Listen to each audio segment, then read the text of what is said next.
Welcome, everybody, to the Pinstripe Chronicles podcast. I'm Rob, and I am joined by Bobby Tats. And don't forget, this is also your number one source for the best Yankee content here on YouTube and on the radio because we're unfiltered, we're unscripted, and we get the job done. Anyway, the Yankees got the job done this weekend.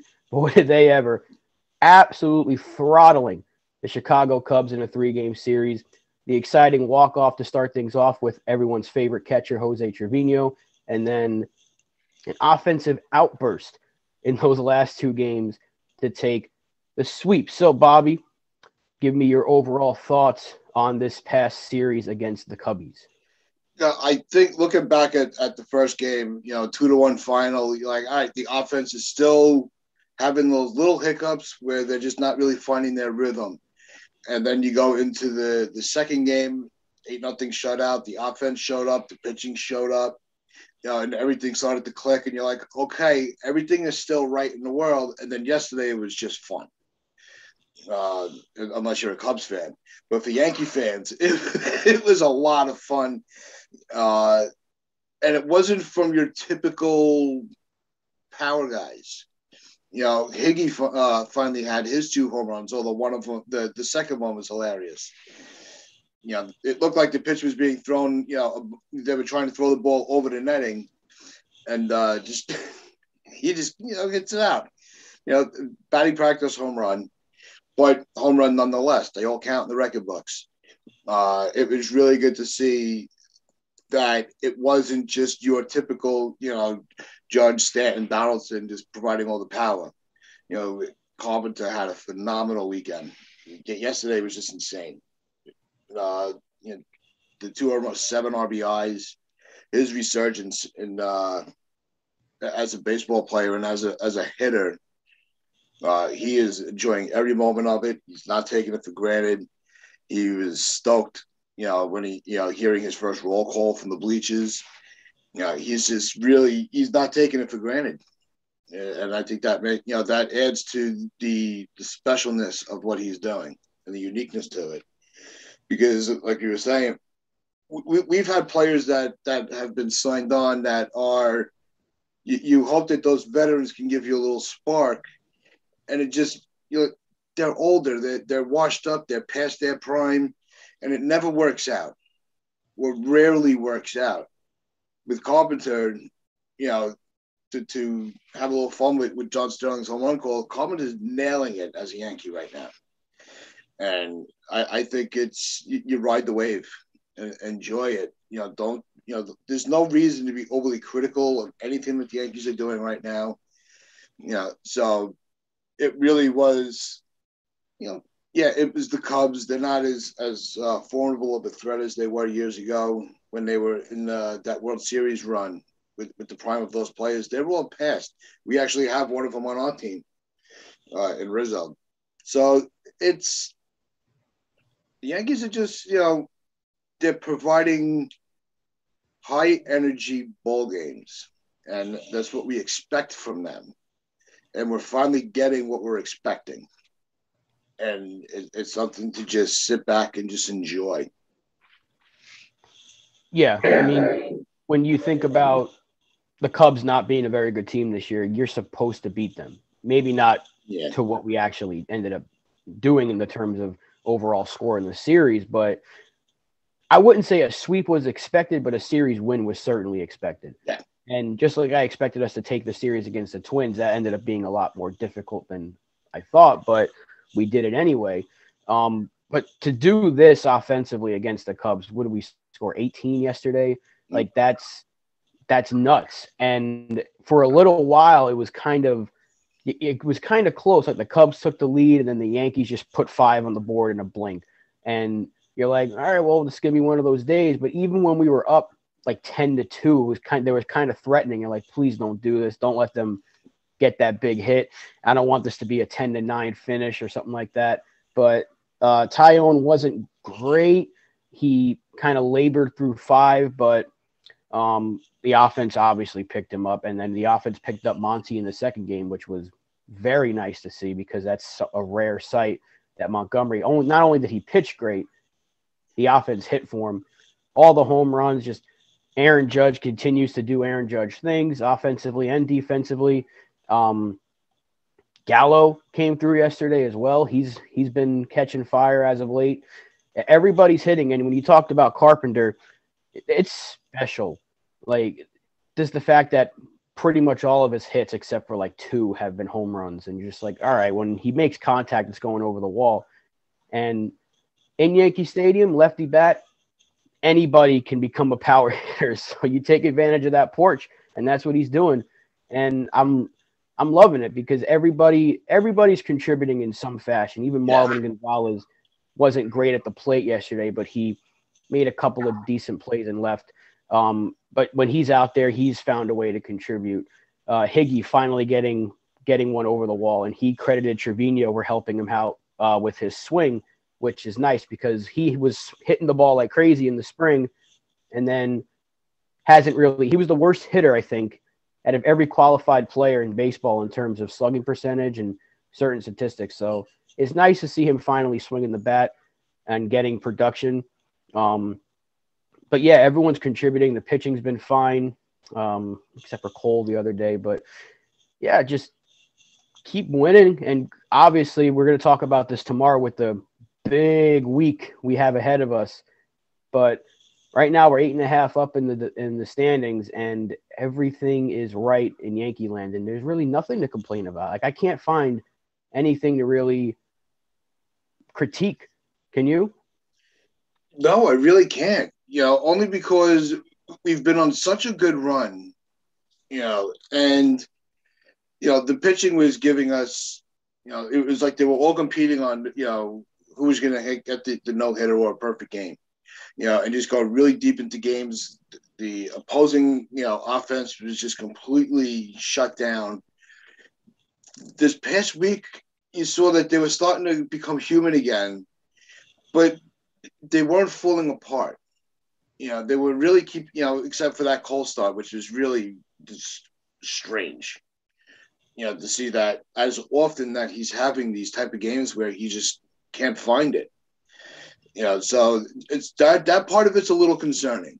It's especially if we want to go on, if we're going to keep going on these runs, like, we went on these win streaks, and these hot streaks, we're 9-1 again, where we're just, everything is clicking.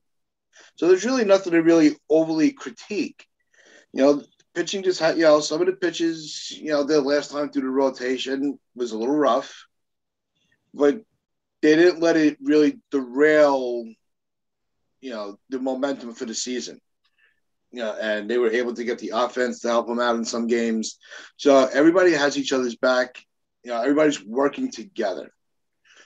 Even though, and it really gets highlighted by what you were saying with Trevino and Higgy.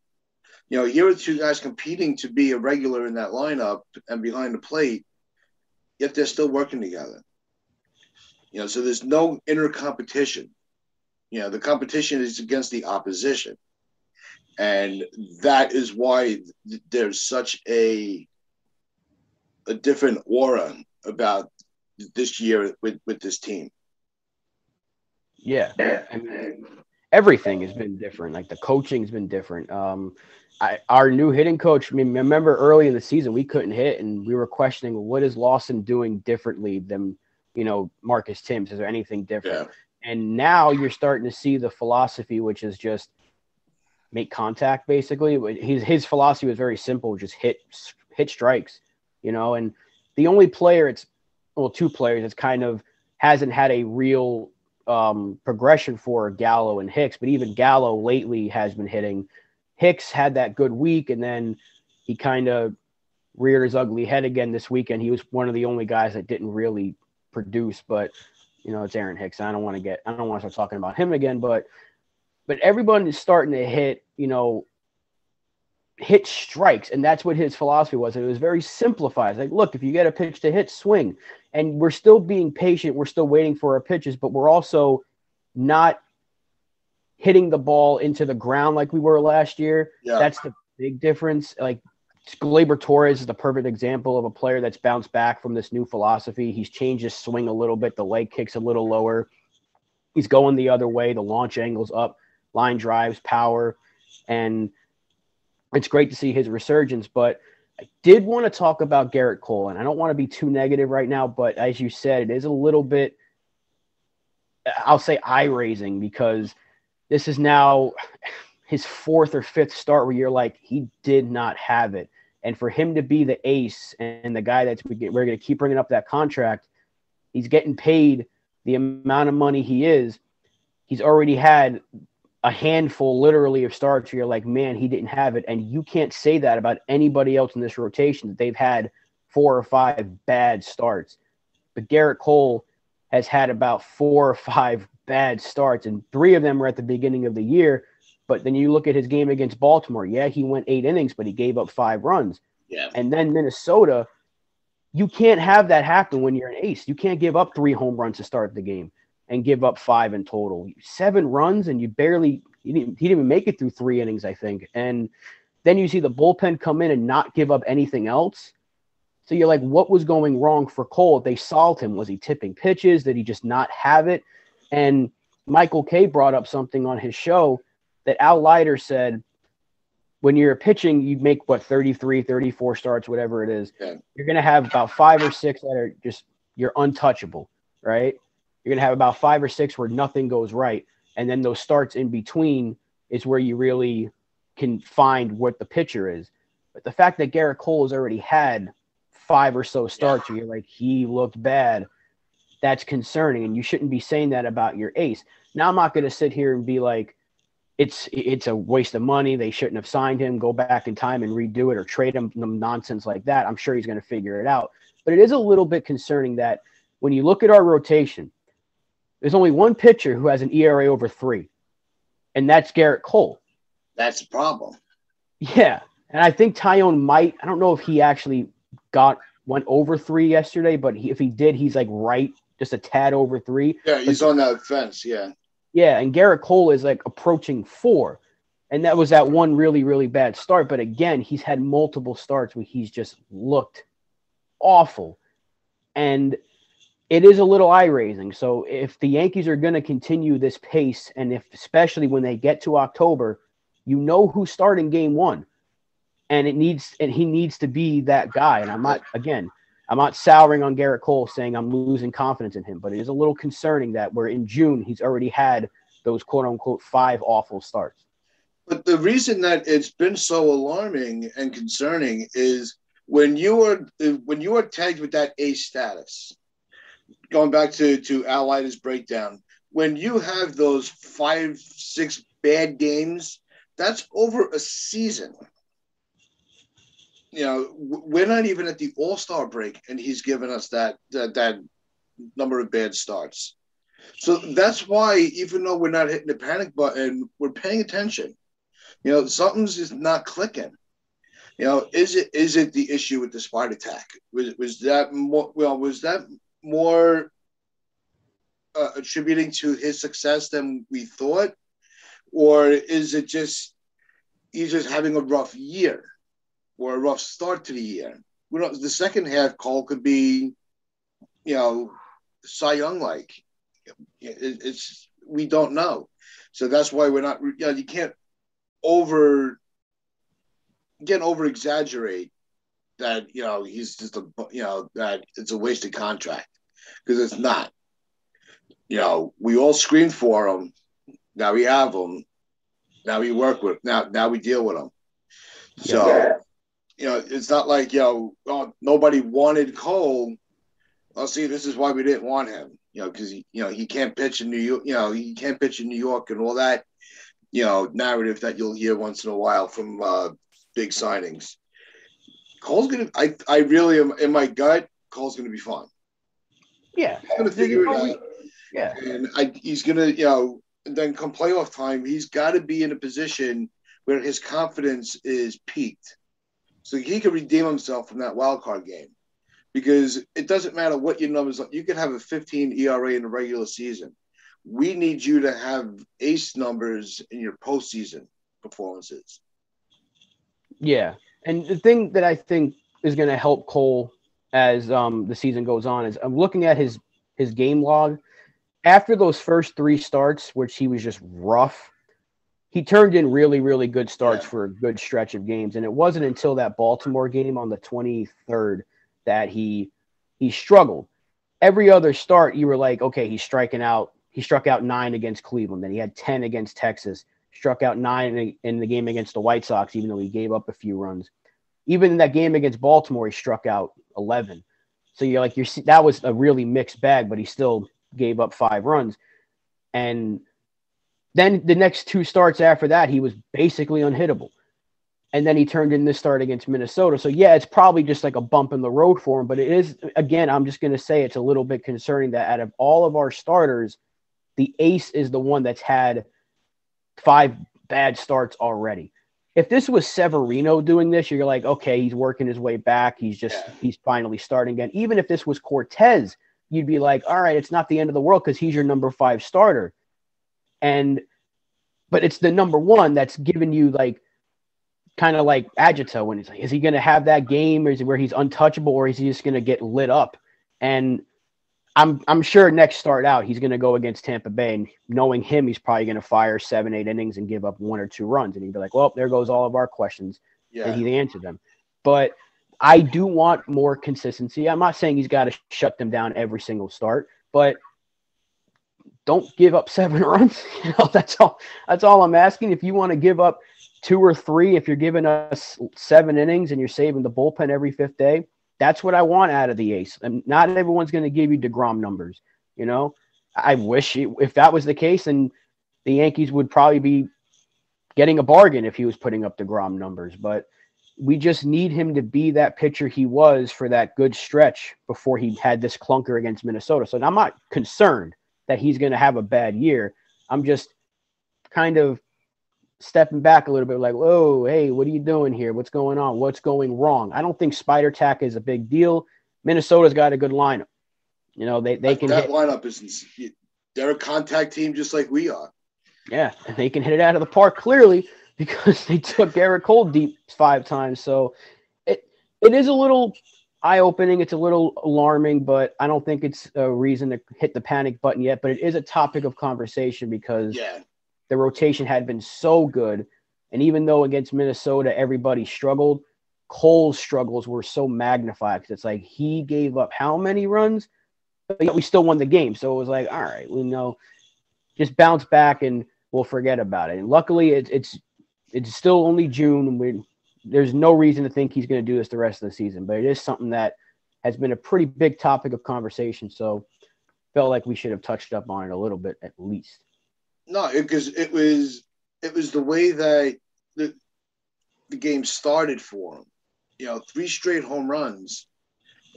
It's like you couldn't believe it. Like, you almost want to hit rewind and go back because you don't really it was like you always hear one of the famous baseball calls. I can't believe what I just saw. That's how everybody felt that game. Yeah, I even think the Twins fans were like, something's wrong. We'll take it, but something's wrong. This isn't supposed to happen. So I still, like I said, I think Cole's going to be fine. But we're paying, it's something to pay attention to. Maybe skip him a start. Give him an extra day rest.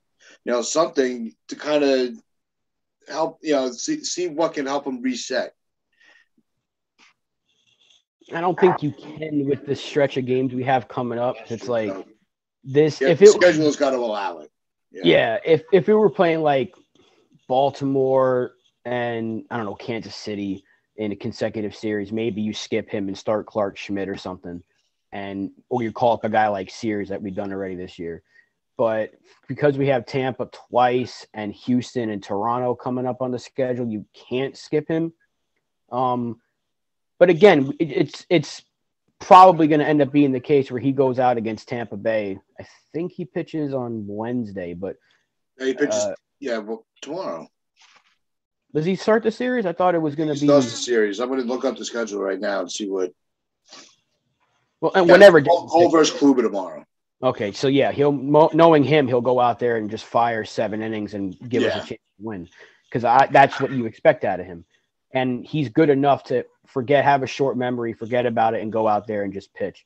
And knowing that he's got Trevino and Matt Blake and all these different guys working with him, I think he's going to be fine.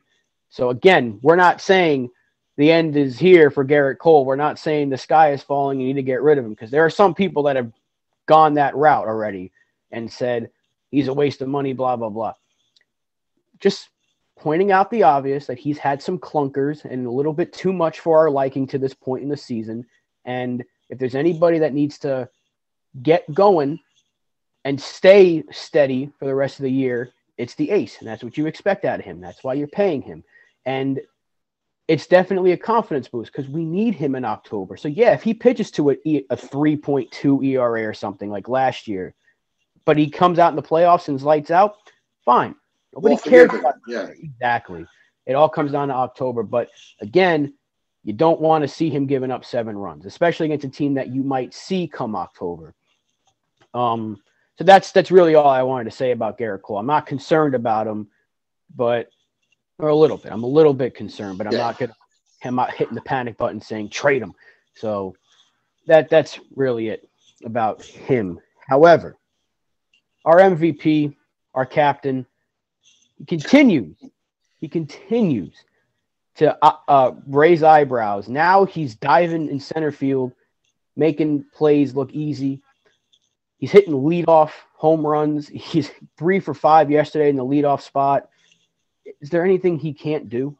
No. Well, he can't get a contract. That's the only thing. No, it's his ball. His athleticism is just elite. He's, we were all called homers when we would, compare him to, Trout and Harper and those key faces of the game. And, you have to start, if you're rooting for, if you're watching or listening and you root for another franchise, you can't deny the impact and the athleticism that he and with the attention that he is bringing to baseball right now. He is saving this game right now because he's gotten people talking about him that have never, even if they've never watched a game of baseball ever, they know Aaron Judge. Just the same way they knew the name of Bryce Harper, just the way they knew the name of Mike Trout. You don't have to be a fan of the game to know who these players are. And when you reach that status, you just sit back and enjoy it. It's special, man. And, he's doing such crazy things that you overlook anybody else on the roster because Stanton's having himself a really good year as well. He hit that missile the other night, 120 miles an hour off the bat. Nobody in baseball does that. He has 13 of the 15 hardest hit balls in the era.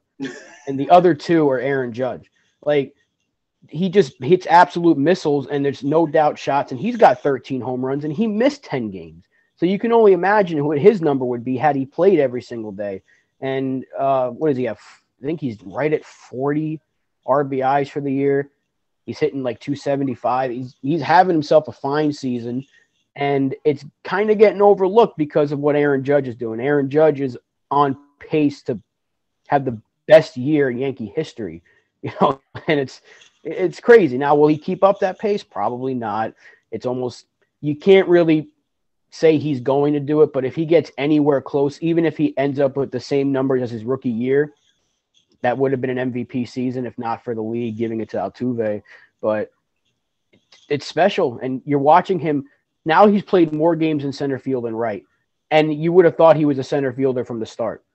You just forget how good he is in right field because of how good he is in center. That's not an easy transition. He's a big dude, and he's covering a lot more ground in center field, and he's making it look easy. And he likes playing center field. It's clear as day. Aaron Boone said it. He won't call him a center fielder, but he knows Judge wants him to call him a center fielder. And he's buying into it. He bet on himself. And boy, is it paying off, and it's going to pay off for him when he gets that contract this offseason. Better be from us. But, yeah, if not for him, I don't know where the season is right now. We'd still be winning games, but he is carrying this team, and he's leading off and doing it. Like, it doesn't matter where you put him in the lineup. He's a threat.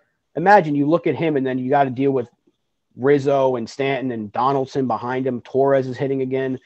At full strength, this lineup is scary, and Aaron Judge is the scariest hitter in baseball right now.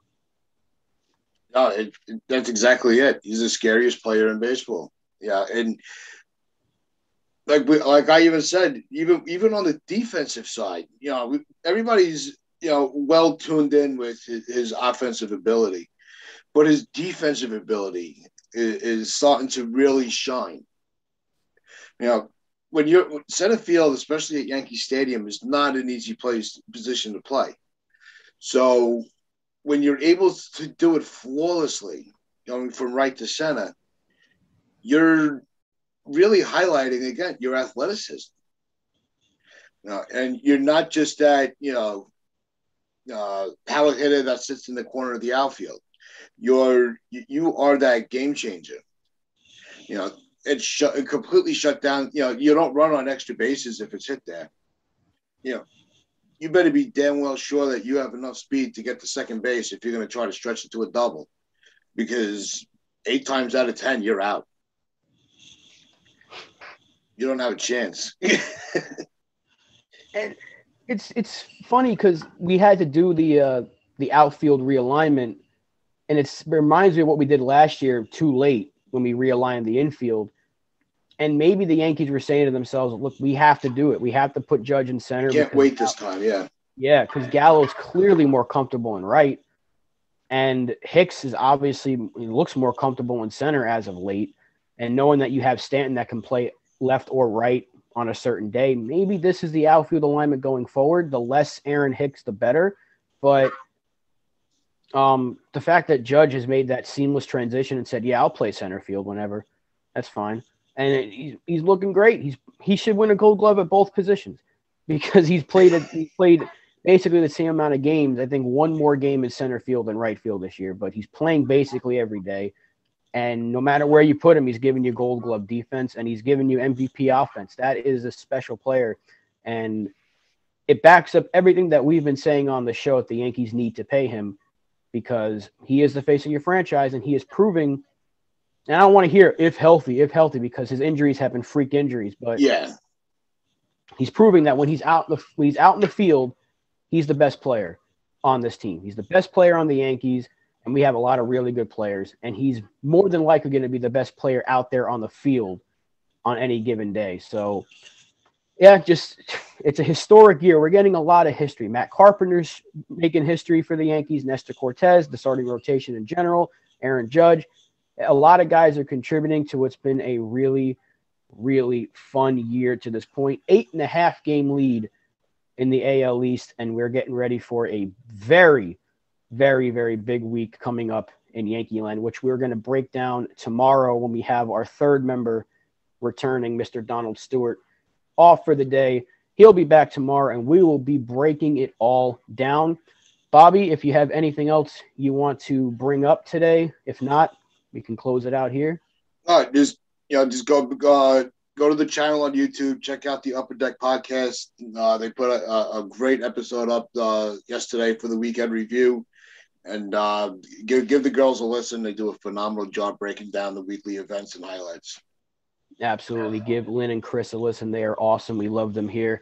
And that is going to do it for us here at the Pinstripe Chronicles. Be sure to like, share, comment, subscribe to the channel.